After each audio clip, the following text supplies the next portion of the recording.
Welcome to Speaking History. Throughout history, some rulers have been remembered for their great leadership, military prowess, or groundbreaking reforms.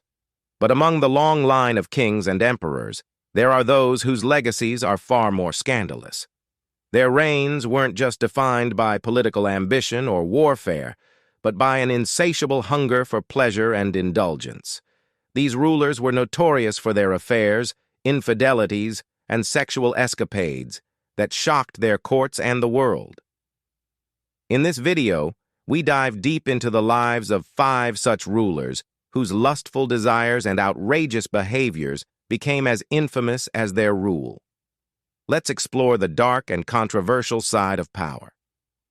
Joanna the Mad, the queen who slept with a corpse. History is filled with tales of rulers who were driven by madness, but few are as chilling as the tragic story of Joanna of Castile, famously known as Joanna the Mad. Born in 1479 to Spain's Catholic monarchs, Ferdinand II of Aragon and Isabella I of Castile, Joanna's life seemed destined for greatness.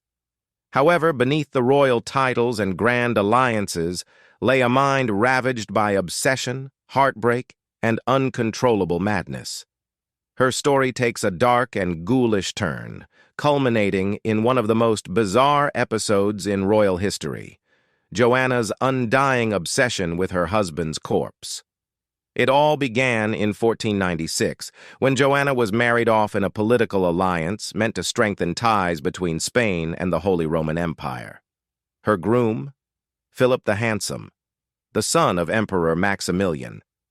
Despite the fact that this was an arranged marriage, Joanna and Philip's connection was instantaneous and intense.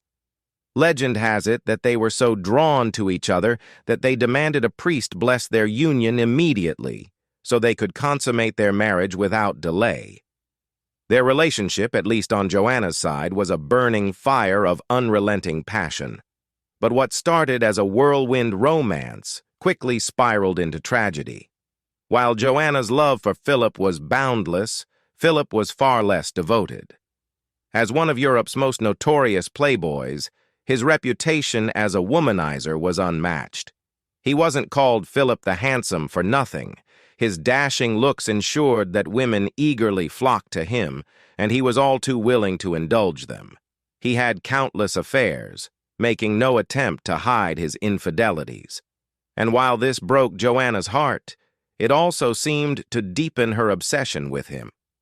Philip's affairs sent Joanna into emotional tailspins.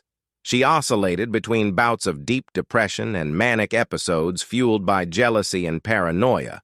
Her love for him turned into a dangerous obsession, and even after his sudden death in 1506 from typhoid fever, Joanna's unhealthy attachment to Philip only intensified. It was here that her story took its most macabre turn. Grief-stricken and unable to accept his death, Joanna had her husband's body exhumed just 3 months after he was buried. She had the decaying corpse embalmed, stitched together, and soaked in perfumes to mask the stench of decomposition. But that wasn't enough for Joanna. Her obsession drove her to sleep beside Philip's corpse, crawling into his coffin to be close to him, or worse, laying the rotting body in her bed as if he were still alive. For 3 years, she carried the decaying remains of Philip with her wherever she traveled, exhibiting the corpse to courtiers, insisting that Philip was still as handsome as ever. This grotesque display of grief eventually proved too much for the royal court. Joanna's behavior, already the subject of scandalous gossip, became impossible to ignore. The final straw came when her erratic actions and bizarre attachment to her husband's remains threatened the stability of the crown.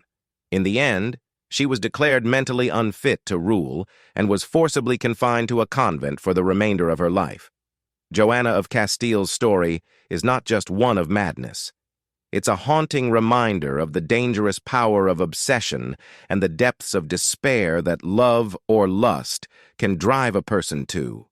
Her tragic tale remains one of the most disturbing episodes in royal history, proving that sometimes the line between love and madness is frighteningly thin.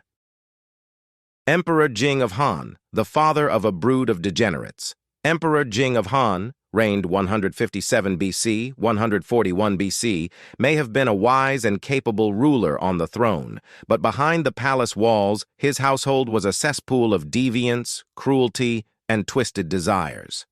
Known for his light-handed governance, Emperor Jing is credited with lowering taxes, reducing burdens on the commoners, and securing the foundation for the Han dynasty's golden era. Yet the imperial court had a dark side, a side where the emperor's own sons descended into a nightmarish world of sexual perversion and sadistic cruelty. Among his sons, Prince Tuan stood out not for his ability to rule, but for his peculiar sexual dysfunction. As a royal prince, Tuan's primary duty was to sire heirs and continue the imperial lineage. But this proved to be a task he could neither fulfill nor even endure. Every time Tuan was required to approach his wives or concubines, he reportedly suffered from a mysterious withering of his potency, which left him physically ill at the mere thought of intimacy with a woman. Chinese historical texts delicately hint at his struggle with this dysfunction, but the truth was that Prince Tuan was homosexual, a fact that created unbearable tension in his life. In a bid to find some solace, Tuan sought the company of a boy lover, forming a bond that brought him some relief.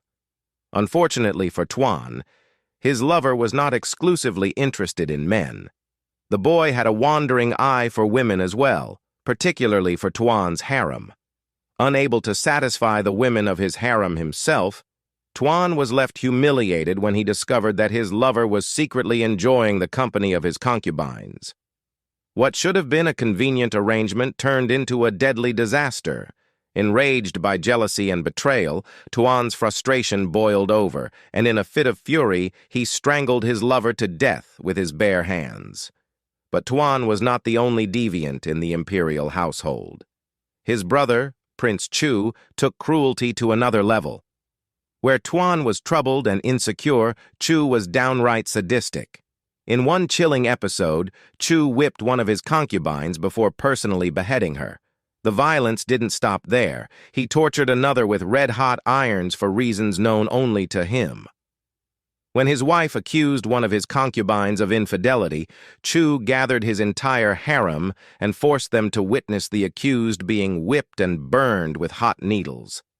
The women of the imperial court lived in constant fear of Chu's unpredictable wrath, where even the smallest perceived slight could result in unspeakable horrors.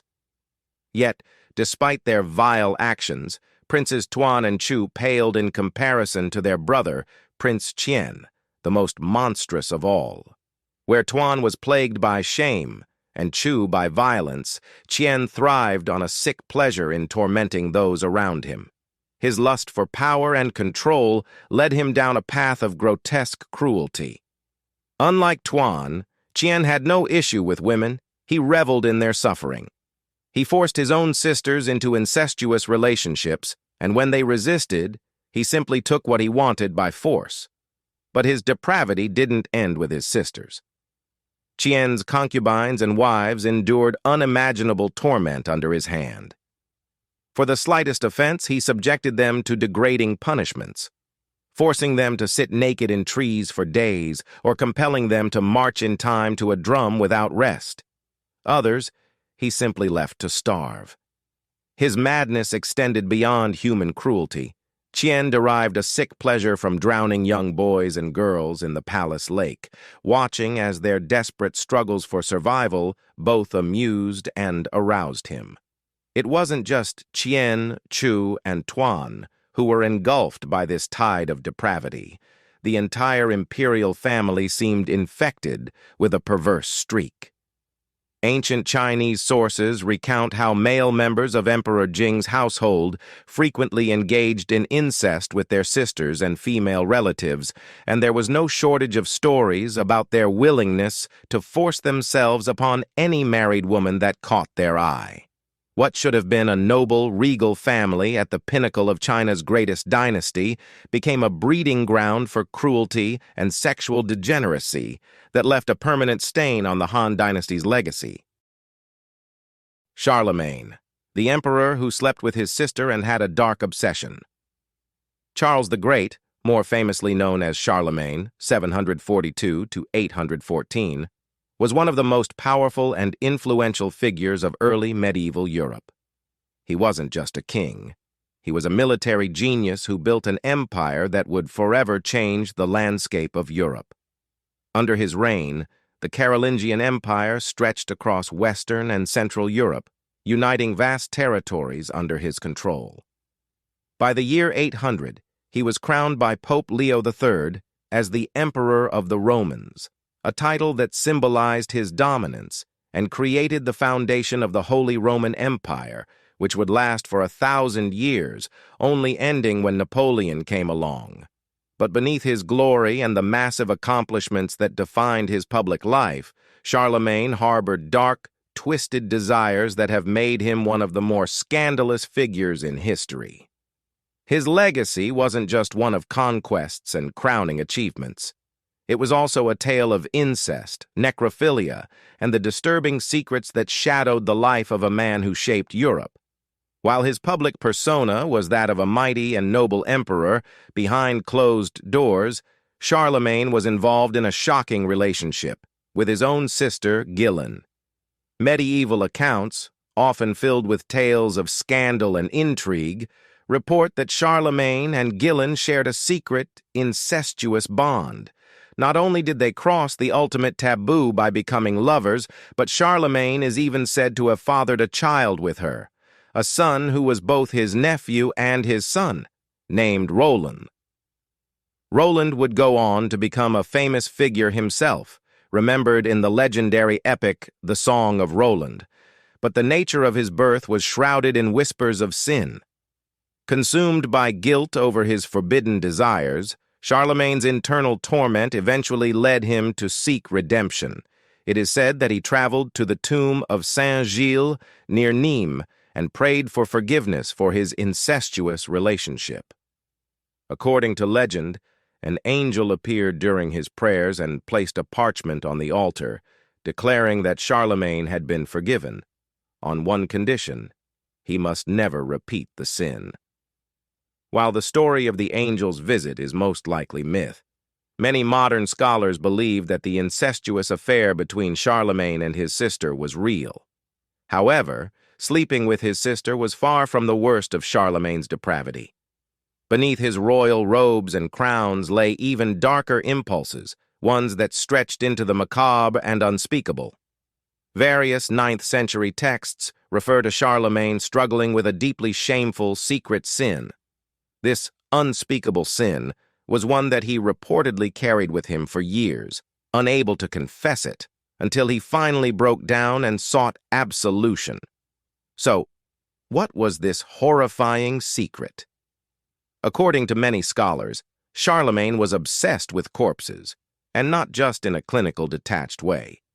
The great emperor of Europe reportedly had a habit of engaging in necrophilia, sleeping with the bodies of the dead to satisfy his dark, twisted lusts. While we can't be certain of all the details, the idea of the ruler of the Holy Roman Empire indulging in such gruesome acts has echoed throughout history, fueling countless legends and myths. One of the more shocking stories that emerged from these reports was the claim that Charlemagne, after the death of his wife, continued to keep her corpse beside him, not just as a companion, but as a lover. Though most scholars believe that this particular detail is likely an exaggeration, it speaks to the field day that Charlemagne's contemporaries had with his rumored necrophilia. The tales of his obsession with corpses were already horrifying enough, but they were blown up into wild, grotesque legends that made Charlemagne's sexual deviance the subject of endless gossip.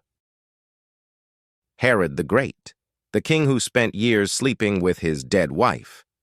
Herod the Great, 74 BC, circa 1 AD, is often remembered for his grand architectural achievements and his notorious role in the biblical story of the massacre of the innocents. As the Roman-appointed king of Judea, he built iconic structures such as the magnificent Second Temple in Jerusalem and the nearly impregnable fortress of Masada. But beneath the grandeur and ruthless ambition, Herod had a personal life that was filled with darkness, depravity, and a kind of twisted obsession that continues to shock historians to this day.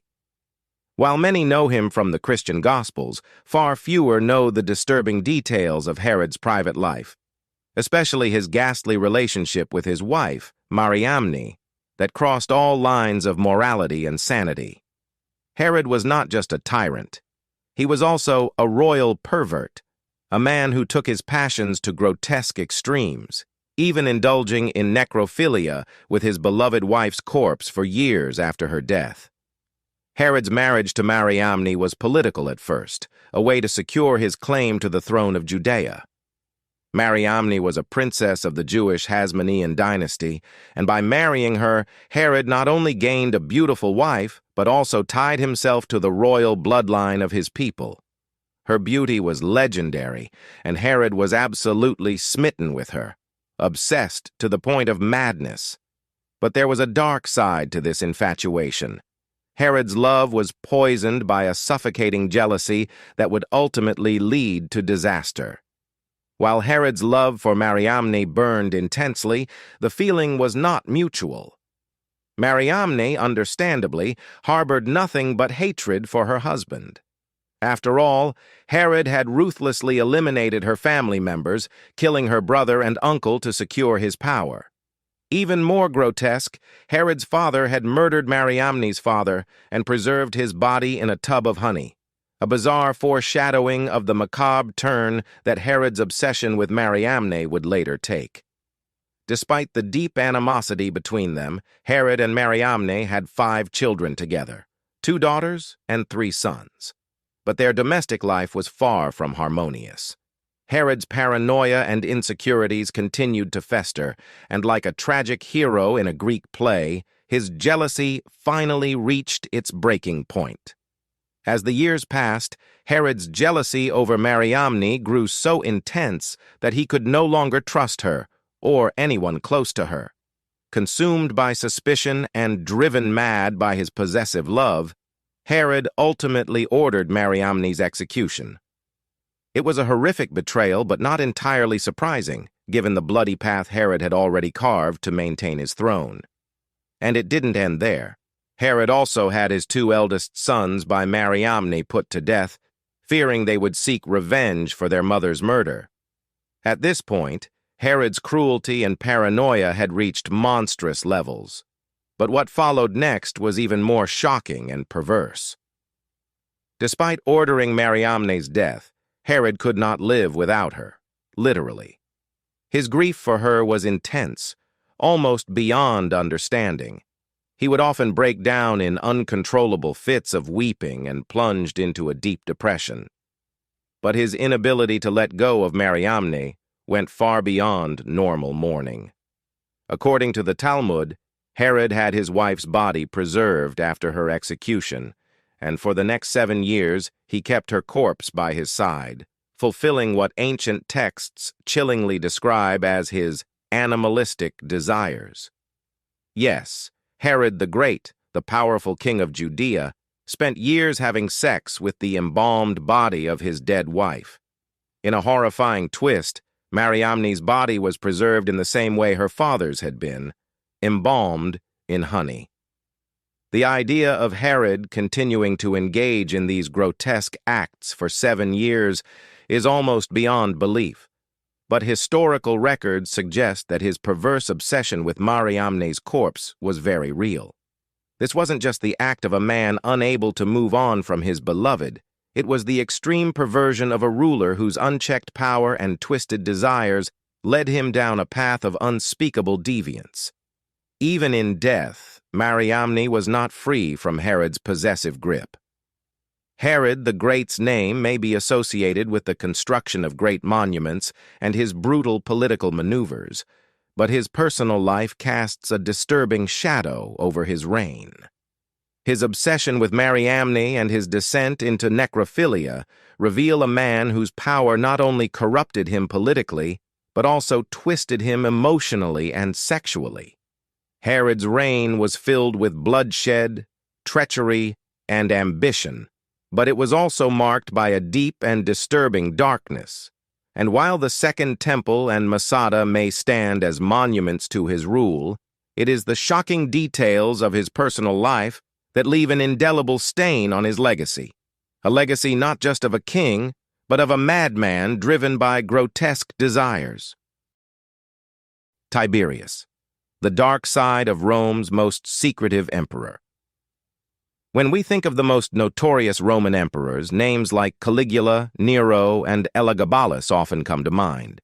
These rulers are infamous for their eccentric and shocking behavior, with public displays of madness and depravity that left lasting stains on their legacies. But what if I told you there was another emperor, just as twisted, perhaps even more so, who kept his wickedness behind the closed doors of a secluded palace? Enter Tiberius, 42 BC, 37 AD, the emperor who ruled in the shadows, indulging in unimaginable acts far from the public eye, earning the title of history's most perverted ruler. Unlike his infamous counterparts, Tiberius wasn't a wild young man who let power go to his head. In fact, when he ascended to the throne in 14 AD, he was already a man in his mid-50s with decades of life experience. He wasn't interested in grand displays or public attention, which is why his darker tendencies remained hidden from the Roman people. However, within the walls of his private palace, located on the remote island of Capri, Tiberius unleashed his most twisted desires in a way that would make even the most depraved rulers seem tame in comparison. While the Roman populace carried on with daily life, Tiberius retreated to his isolated paradise on the island of Capri. There he constructed a sprawling pleasure palace, a secluded haven where he could indulge his most deviant desires far from prying eyes. Unlike emperors who flaunted their power through grand spectacles, Tiberius kept his twisted pleasures hidden, making his behavior even more unsettling. One of his most disturbing habits was his obsession with extreme acts involving young children. He surrounded himself with toddlers trained for the sole purpose of providing him gratification in ways that were beyond disturbing. Tiberius referred to them as his minnows, ordering them to perform while he bathed in his private pool. These innocent children were forced to swim alongside him and partake in his depraved games, a dark secret kept behind the high walls of his palace. Tiberius's perversions didn't stop there. He created lush pleasure gardens where teens, both boys and girls, were dressed in elaborate outfits inspired by Greco-Roman myths. Many of these youths, some not even in their teenage years, were forced to act out his fantasies or run around naked at his command. They weren't just there for Tiberius to watch. When he wasn't directly participating, the aging emperor took perverse pleasure in having them engage in acts with one another, while he remained a spectator to the debauchery. What's more, Tiberius's villas were adorned with murals and paintings that went far beyond the erotic. Some were outright pornographic, depicting acts that ranged from the bizarre to the grotesque. These artworks acted as a twisted menu for Tiberius. Whenever he desired a particular act to be performed, he would simply point at a mural, and his servants would know exactly what to do. As Tiberius aged, his desires grew darker and more desperate. Impotence didn't stop him from finding ways to satisfy his corrupt cravings. He went as far as keeping analysts on his imperial payroll, people trained in deviant practices, whose sole job was to provide him with entertainment.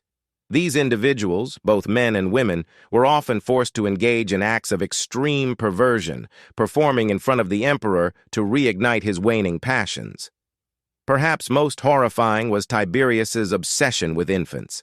He is said to have placed suckling babies at his chest as if nursing them, but instead, they were forced to provide him with unspeakable gratification. Even in an era marked by cruelty and excess, these actions shocked even those closest to him, earning Tiberius a legacy as one of history's most depraved rulers.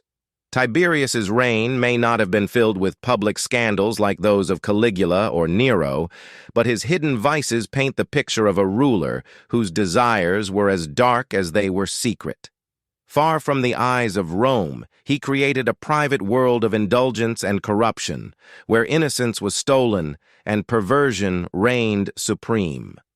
Throughout history, the tales of depravity among rulers serve as shocking reminders of the darker aspects of human nature. From Charlemagne's disturbing relationships with his sister to Herod the Great's grotesque attachment to his deceased wife, we see how power can corrupt and twist the minds of even the most revered figures. Tiberius, with his secluded palace filled with perverse desires and hidden atrocities, exemplifies how rulers often mask their depravity behind walls of authority and secrecy. These historical accounts reveal not only the grotesque behaviors of these leaders, but also the broader implications of unchecked power. As we explore these chilling stories, we are confronted with the unsettling reality that behind the grandeur of empires lay grotesque truths that challenge our understanding of morality and humanity. So if you enjoyed these stories, don't forget to like, share, and subscribe. Your support helps us create even better content. Let's continue this journey together, as these narratives not only entertain, but compel us to reflect on the complexities of power, love, and loss throughout history.